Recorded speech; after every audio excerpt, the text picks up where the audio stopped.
ভালো বা তার ফ্যামিলি অনেক ভালো ছিল, তারাও চায় নাই যে গার্ডিয়ান ছাড়া কোনো সম্পর্কটা হোক। আচ্ছা আচ্ছা। তারাও চেয়েছিল যে দুপক্ষের গার্ডিয়ান যাতে মিলিত হয়, তারপরে যাতে আমাদের বিয়ে শাদীটা হয়। কিন্তু তারা আসলে আমার ফ্যামিলিটা রাজি হয় নাই, ওদের ফ্যামিলিটা মানে রাজি হয়েছিল, কিন্তু আমার ফ্যামিলিটা আসলে রাজি হয় নাই। আমার ফ্যামিলি বা পরিবার। আচ্ছা লাবলু ভাই, এখন একটা প্রশ্ন করব, ব্যাকআপের পর প্রথম রাতটা আপনাদের কেমন কেটেছিল কিংবা আপনার কেমন কেটেছিল? এটা তো অনেক আসলে দুঃখজনক, এটা তো আসলে ভাষায় বা বলে প্রকাশ করার মতো না। যার যার হয়েছে দর্শকরা বলুক তাদের কেমন লেগেছে, এটা আসলে ভাষায় প্রকাশ করার মতো না। এটা আসলে মানে অনেক কষ্টের একটা বিষয়, যা আসলে মনে হইতেছে যে কারো যদি বাড়ি ঘর নদী ভেঙে যায় তো এতটা কষ্ট হবে না কারো। একটা সম্পর্ক ভাঙলে যতটুকু কষ্ট হয়, কারো বাড়ি ঘর যদি নদীতে ভেঙে নিয়ে যায় মনে হয় এতটা কষ্ট সে পাবে না। হ্যাঁ, আর এমনি তো ভালোবাসার কষ্টটা একটু বেশি লাগে। বেশি লাগে অবশ্যই। জীবনের যারা ফার্স্ট প্রেম করেছে যারা, তারা বুঝবে। এটা আপনার প্রথম প্রেম ছিল? জি, আমার একটা প্রথম প্রেম ছিল এটা। এরপরে কয়টা প্রেম করছেন? এরপরে ভাই আর প্রেম হয়, এরপরে তো নিজের জীবন নিয়েই চলছি।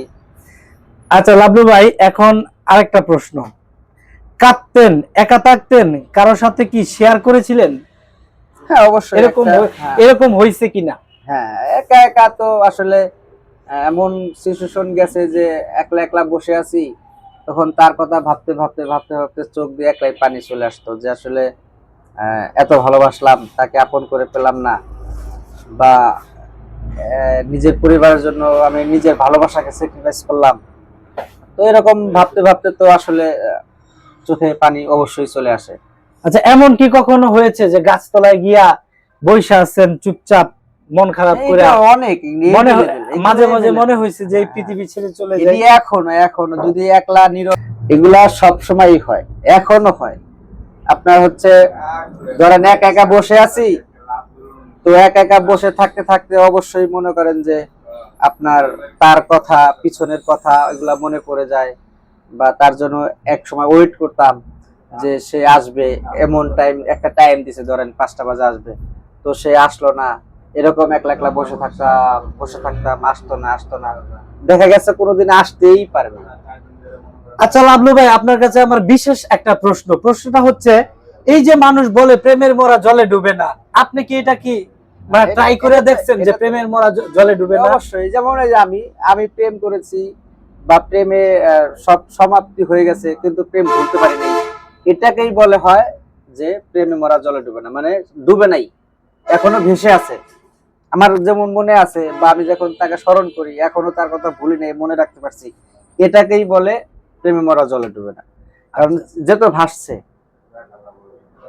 আচ্ছা, এমন কি কখনো হয়েছে যে আপনি এই বিরহের কোনো গান গাইছেন, কিংবা কোন গানটা গাইতেন, কিংবা কোন গানটা সবচাইতে আপনার বেশি প্রিয় ছিল তখন? বিরহের গান আসলে শোনার শেষ নাই, বিরহের গান তো এইগুলা মানুষ অডালা শুনে। মানে বাংলাদেশের যত শিল্পীরা বিরহের গান গাইছে ওই মুহূর্তে আপনি সমস্ত শিল্পীদের গান শুনছেন? সমস্ত শিল্পীদের গান শুনছি। সবচেয়ে প্রিয় শিল্পী আমার হচ্ছে মনির খান, যার গান শুনলে আসলে সবারই হৃদয়ে যে কিছু গভীরতা থাকে সেগুলা ভালো লাগে বা জেগে ওঠে।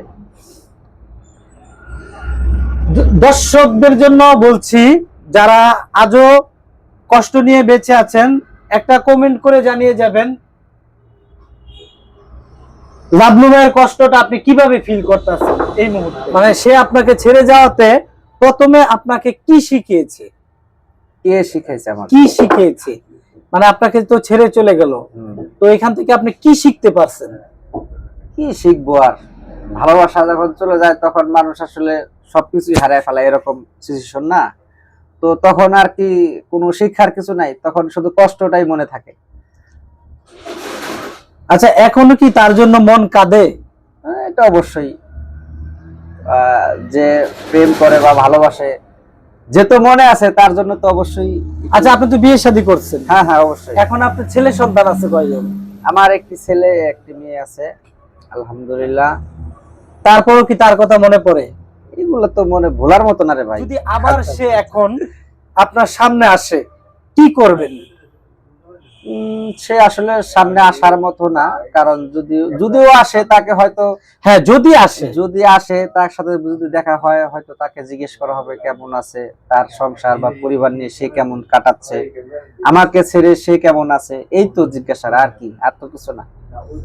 আচ্ছা লাবলু ভাই, আপনাকে যে এত বড় কষ্টটা দিল, আপনি কি তাকে ক্ষমা করতে পারবেন? অবশ্যই, আমি তো তার কাছে আমি ওইরকম তাকে আমি সবসময় দোয়া করি আল্লাহর কাছে, সে যেন ভালো থাকে, সুস্থ থাকে, সে তার পরিবার নিয়ে, স্বামী সংসার নিয়ে যেন সুখে শান্তিতে থাকে। আমি সবসময় তার জন্য ভালো দোয়া করি। না, একটা মানুষের জন্য আসলে মঙ্গল কামনা করাই কামনা করাই উত্তম, কারণ আমি তো তাকে ভালোবাসি, তাই না? আমি তো তাকে ভালোবাসি। হ্যাঁ, ভালোবাসার মানুষ সুখে থাকবে, এটাই চাওয়া সবার কাছে, সবসময় সবাই এটাই চায়। ভালোবাসার মানুষ কষ্টে থাকলে আরো বেশি খারাপ লাগে। যদি শোনা যায় কষ্টে আছে, তাহলে তখন আরো অনেক খারাপ লাগে। হ্যাঁ, যে আসলে হয়তো তাকে আমি কষ্টটা দিলাম, সে যদি আমার কাছে থাকতো হয়তো এর চেয়ে মনে হয় বেশি ভালো থাকতো। এই জন্য আল্লাহর কাছে দোয়া করি সে যেন সবসময় সুখে শান্তিতে স্বামীর সংসার বা স্ত্রী সন্তান নিয়ে যাতে ভালো থাকে আর কি। আচ্ছা লাবলু ভাই, যদি সে আজ এই লাইভটা দেখছে, তাকে 1 মিনিট সময় দেওয়া হলো, আপনি কি বলতে চান?